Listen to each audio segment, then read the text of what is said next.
Well, I'm really pleased that today at the Virginia College Radio Conference, we are joined by Rob Sheffield. Rob has very graciously agreed to do a little Q&A keynote with us. Rob, like I mentioned earlier, is a columnist at Rolling Stone and the author of Love is a Mixtape, Talking with Girls About Duran Duran, and 3 other books. He's also an alum of WTJU and the University of Virginia. Rob, thanks so much for joining us today. Thank you so much, Nathan, and nice to meet all you guys. Love seeing such a range of people united by that love of radio and that passion for radio. It's great. Yeah. I want to go ahead and just open things up with the big question, and then we can peel it back from there. Rob, in 2020, why does college radio matter? Matters more than ever. Boy, believe me, if I could leave my house at will and go see bands anytime I wanted to, that's what I would do. I mean, that's basically, what I moved to Brooklyn to do. And we're all, 2020, we're all very sort of isolated by the pandemic, and it forces us to keep in close contact with things that remind us who we are and what we treasure about other people and our curiosity about other people. So I find listening to the radio is more therapeutic than ever for me personally. And so radio keeps people in touch in a way that is maybe better conducive to sanity than some of the other ways that we use the internet to keep in touch. I like it. What's keeping you sane in particular, Rob, besides just clicking on a dial? It's always comes down to music for me. Like a lot of the people telling their stories about how they got excited about radio, that was totally me. I was always crazy about radio, crazy about music. I would have loved to be able to play music. I'm sure some of you guys actually make music. Some of you probably sing or play instruments. No, not at all. No talented at all. I would have loved to join a band, but any band that would allow me anywhere near them would have serious problems right there. So for me, radio is how I began sort of participating in music. It was the closest I could come to performing it or playing it. But it's something that I always loved listening to radio, and being involved in radio has always been crucial to me. And that is one of the constants of my life. Yeah. Now you came to UVA in 1990 something? 89. 89, yeah. August 89. How did you find TJU? What was your first experience coming into the college radio? Well, I did college radio undergrad at WYBC in New Haven when I went to Yale, and it was a really important part of my college experience. But I always grew up listening to the radio ever since I was a little kid, listening to Casey Kasem doing the top 40 countdown, or listening to my parents, listening to their, Irish folk music or their 50s doo-wop, listening to my friends with, their rock stations and rap stations and disco stations, and just the whole gamut of human music. Grew up loving that as a kid. And when I went to college, I began participating in college radio because I had been listening to it for a couple of years at that point, and meet a lot of my closest friends that way, and learned a lot about music that way. So when I came to Virginia and started listening to WTJU, it completely blew me away. It wasn't like other stations. It had everything. I was mostly interested in the rock programming, but there was also country and jazz and classical and bluegrass and reggae and all these genres that I thought I didn't like, but I got to know a little bit of everything listening to WTJU around the clock. And so being involved as a listener very naturally led to being involved as a volunteer. So tell me more about college radio back then. What was WTJU like in 1989, 1991? It's funny how similar it was. That's the thing that always cracks me up. The technology changes, but the human enthusiasm that goes into it, the human obsessions that go into it, pretty much the same. And the devotion that people bring to listening to it, that's pretty much the same. I'm always surprised how little it changes. But it, of course, now technologically, I mean, I love that I live in Brooklyn and I can listen to WTJU every afternoon while I'm working. it's really kind of amazing. That wouldn't have seemed possible 20 years ago, but it's a beautiful thing. And also you see sort of that devotion really all over the place. A few years ago, my wife and I, we ordered burritos like for dinner. It was a Friday night, and the guy who was delivering our burritos, he said, "Hey, are you guys from Charlottesville?" Because he heard the music coming out of our laptop, and he recognized Professor Bebop's voice. What? And we were like, yeah. And he talked about growing up listening to WTJU. It's that kind of thing. For me, radio is the thing that connects people that way. We had some neighbors when in Greenpoint, this is maybe 15 years ago, and they just stopped me in the hallway and asked. I'd never met them. They were different apartment in the same house, but they said, Are you from Virginia? Because they heard my voice through the walls, and they thought they remembered hearing me on Wednesday afternoons on WTJU and stuff like that. I find it's only radio that delivers that kind of obsession that crosses, it really travels through time and space. It's a beautiful thing. You live near people that have remarkable oral memories.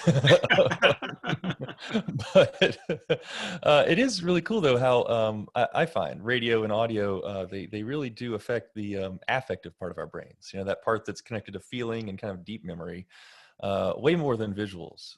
Absolutely. Yeah. Go ahead. No, keep it. I was just going to ask, how kind of talking about the music. I mean, a lot of these college radio stations are rooted in music programming. We sometimes have talk or news and public affairs as well, but really most of the stations we have are music and arts and cultural organizations. How does the music on college radio, how did it inform your life, your work? It's been seriously the biggest influence on my work in terms of radio in general, but specifically WTJU, just because it has just such a wide range of people who are united really only by their passion for this. So you get really different people from really different generations, different cultures, different personality types, all sort of participating in this communal dialogue. So I mentioned reggae before as a genre that I knew nothing about.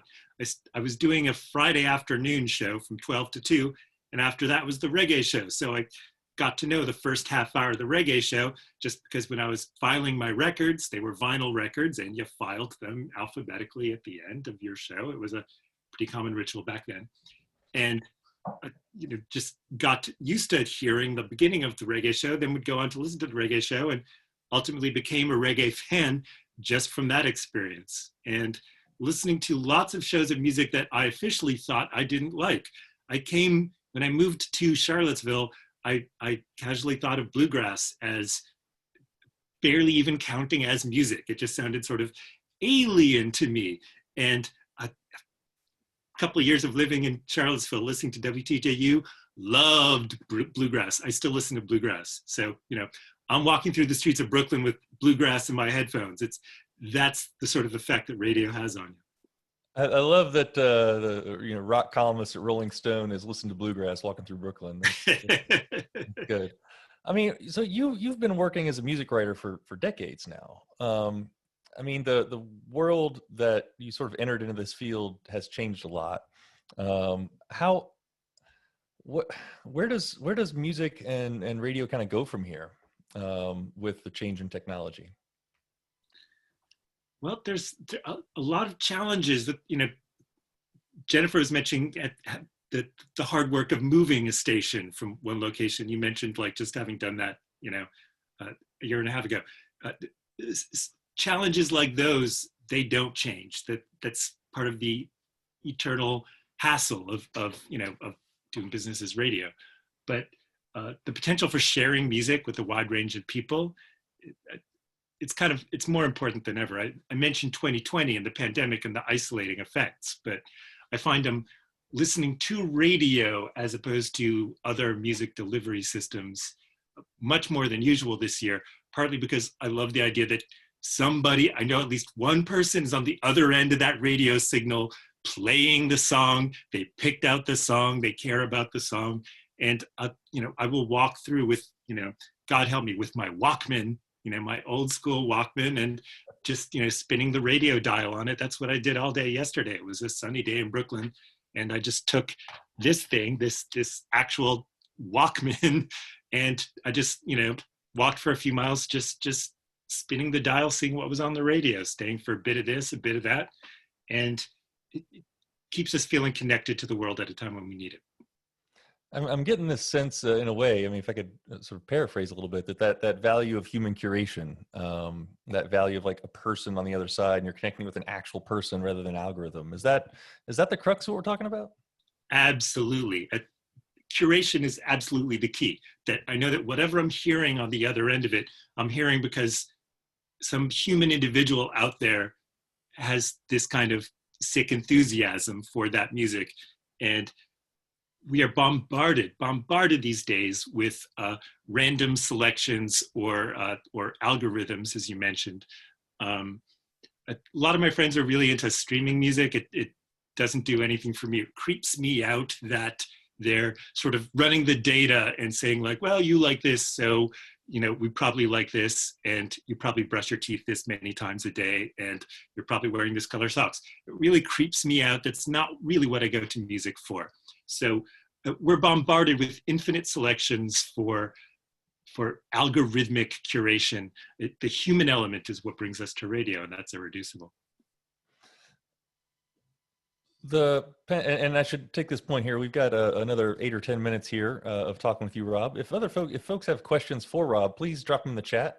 I'll go ahead and get to those, and we can make it a whole group conversation as well. Or if you really want to jump in, you can unmute. Rob, what are the key? I mean, we talked about human curation, but what are the key values of like what college radio is really all about? I think it comes down to the word independence and the fact that the people who are involved in community radio are people who are in it because they care deeply. And loved hearing everybody's stories about the different ways that they came into radio. I love that. There was the sports element and the news element and the NPR element and the rock and roll radio element of it. And I guess for young Felix, it's something that he's going to grow up listening to. It's going to be like part of his growing up formative experience. But that element that it's human beings caring deeply. And that is, I think, the thing that we go to radio most intensely for, because again, we're bombarded with stimuli that are coming from all directions these days. That's more or less random, more or less algorithmic, and that human element of connection is what's absolutely key. There's a part of this I want to turn the conversation a little bit toward, college and university life is part of this sort of like trying out things and gathering some skills and sort of practicing whatever it is you're going to become. I don't know if the career path exists anymore to go the route you did, or does it? I mean, can someone still come out of university and become a music writer, or are those doors open at all? It's constantly changing. There's certainly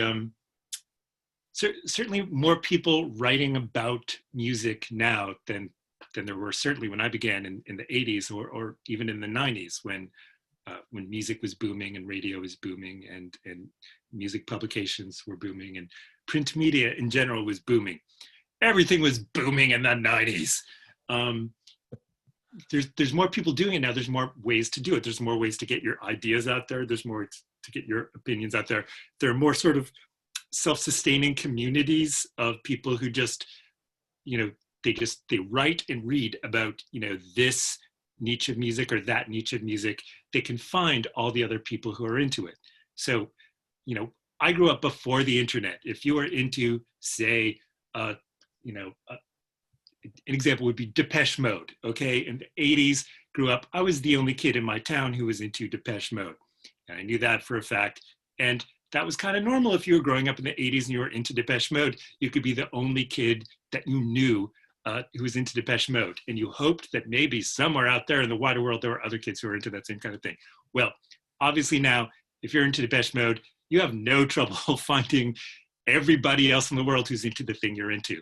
So the whole thing of being the only kid in your town who's into the totally freakazoidal, obscurantist, off the wall eccentricity that you're into, you can find every kid who is into that.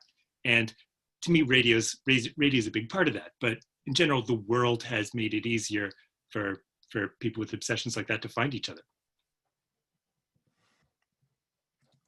Rob, I want to ask, well, actually, first I want to read a comment more than a question from Tim Barney. He just wanted to thank Rob. I wore out my copy of Spin's Guide to Alternative Music in the 90s, and my favorite entries were by Rob, particularly the ones about New Wave. The writing style was energetic and funny, and I've followed your work since, so just a thank you. Thank you so much. You know, for younger people on the call, what advice do you have for younger people who are in college radio now, looking out ahead to what comes next? Well, the focus on community, which is, you know, something that came up a lot when people were talking about their experiences with radio. The focus on community that is forged at working on radio, volunteering on radio together, that's something that carries over into various areas of your life. Certainly for me, carries over into my personal life, you know, like my friends. It carries over into my professional life, you know, the music that I write about, the work that I do, but also just in terms of your cultural life and being engaged in radio that way. So that's certainly been changing a lot over the years, but that sense of community, I think, is the most important thing that I took from it. So being a part of it, nurturing it, all the rest. Absolutely. A few years ago, I went down to Charlottesville to help out for the Rock Marathon. This was in 2003, and I went in to do a few shows, and I listened to the program. The rock director at the time was doing this show on the Pixies, a band I didn't particularly care for, but I really liked the Pixie show. And I listened to that, and I listened to some of the other shows that she did this weekend. And long story short, we got married. So she's in the next room over there.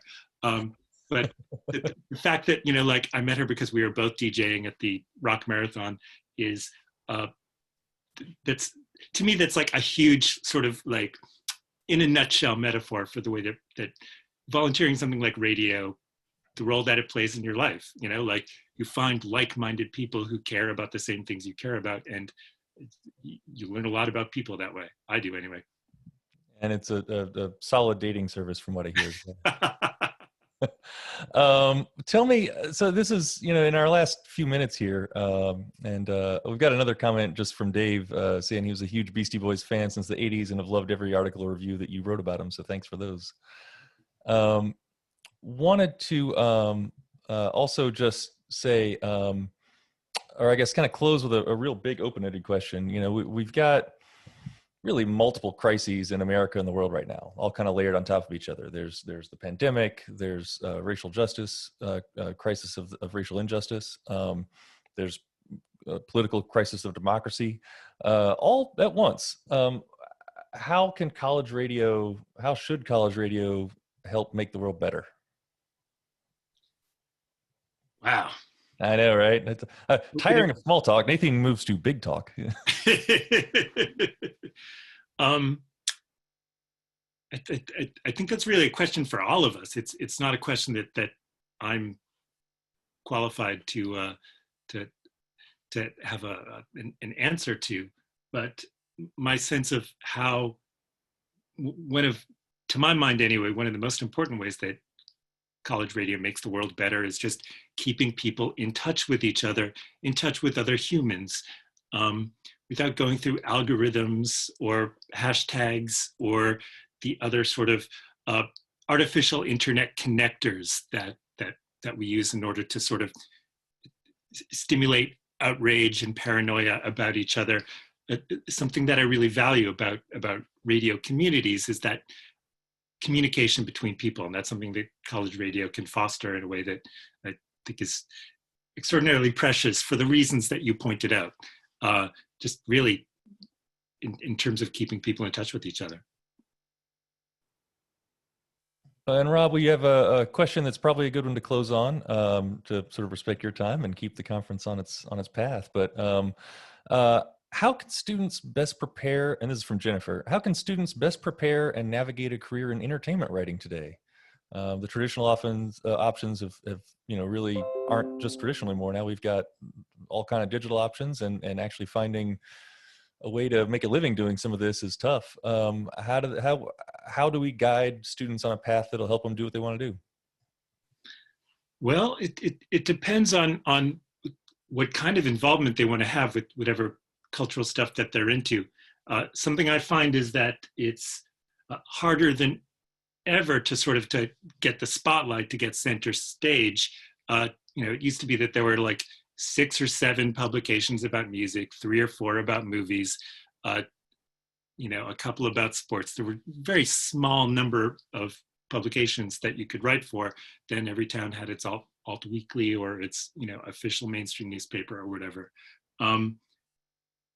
The upside now is that that's all broken down, that there's so many venues, whether you're just Tumblring about something or blogging about something, or whether you're just involved in the millions of hilarious arguments that I see my friends on film Twitter having, because I'm not a film person. So to me, that's just Schadenfreude. I really enjoy seeing my friends who are film critics get involved in these super emotional, super resentful arguments over things that I just, do not know or care anything about, but that's a huge part of their life, professionally as well as personally. For a lot of my younger friends who are writers, they found that using social media was a huge part of developing their voice. I'm biased because I'm a radio person, but I think of radio as really a way to find out what your perspective is and your voice is, and to gain authority and confidence for that. And I've got another question from Katie Weaver over at JMU. So when you Google search Rob Sheffield, the first picture that shows up is a picture of you with Harry Styles. But that helps transition to a certain question. There's a stigma in college radio that we're promoting. So we're promoting, one of the goals is to promote music that's not mainstream or sort of, outside of it. And so there's kind of a stigma about liking artists like Harry Styles or other kind of more, kind of pop oriented or mainstream oriented ish, artists. I'm paraphrasing. Are there ways that you think we as a community can overcome this, and how so? Yeah, I mean, that's part of it. That's always been sort of a college radio thing. When I started doing college radio in the 80s, I was a punk rock kid in the 80s, so I was going on college radio to play Husker Du and Their Replacements and Minor Threat and Frightwig. And yet, me and all my friends who did this, we also loved Madonna and Prince and Janet Jackson. There was no idea that you had to hate other stuff because you loved this stuff. And I think in general, something that college radio, it certainly taught me to do, was to hear the way other audiences experience music. So it made me a much more open-minded listener. I mentioned bluegrass, I mentioned reggae. There's an awful lot of genres that, that I only know or care about because college radio sort of put them in my face. So I think in general, people, it seems, are, you guys, your experience may disagree. People are more, definitely younger listeners are more open-minded about different types of music than they were when I was your age. When I was your age, it was much more territorial. It was much more, I like this stuff, I don't like that stuff. I think younger listeners are just a lot more open-minded about that. I can relay an experience where I was helping somebody get going on WXTJ just the other day, and the first song, once we got things going back up and running again, was ABBA. I was like, okay, we're doing that. So yeah, it's unexpectedly delightful. So Rob, thank you so much. I want to let you close with just whatever closing thoughts you've got on where we go from here. I want to thank all you guys for doing this. It's something that, certainly as a listener, I depend on. Even a day like yesterday, where I'm just walking around, just like spinning the radio dial, I'm dependent on other music fans who care about this stuff as much as I do. And I have lots of stuff that I'm excited about listening to, but I really, I need and I thrive on that sense of adventure that comes from other people playing stuff and saying, you have to hear this. And to me, that's the really beautiful thing about the work that you guys are doing. Awesome. Well, Rob Sheffield, thank you so much for joining us at the conference today. Thank you. Thank you for doing this, and thank you for all you do at WTJU. The jazz marathon is totally kicking my butt this week. It's completely amazing. And that you're doing this under the conditions that you're doing it in. It's just, man, my hat is off. Thank you, Rob. For all you do. For those that don't know, WTJU right now is in the middle of a pledge drive, and it is a week of round-the-clock jazz and blues specials this week. And we're actually meeting our fundraising goal, which is amazing. So that's great. The music has been amazing. I look forward to it every year, but boy, like I think a lot of people are probably telling you this, look forward to it more this year than ever. We need it. We are getting that a lot. And I think it resonates with what you were saying earlier, just that human connection to like real people doing this stuff, yes, as well as honestly kind of an oasis from the doom and gloom, while also kind of a emotional catharsis to then, go face the day. Absolutely. Yeah. So, all right. Well, Rob, thank you again. Thank you. Nice to meet all you guys.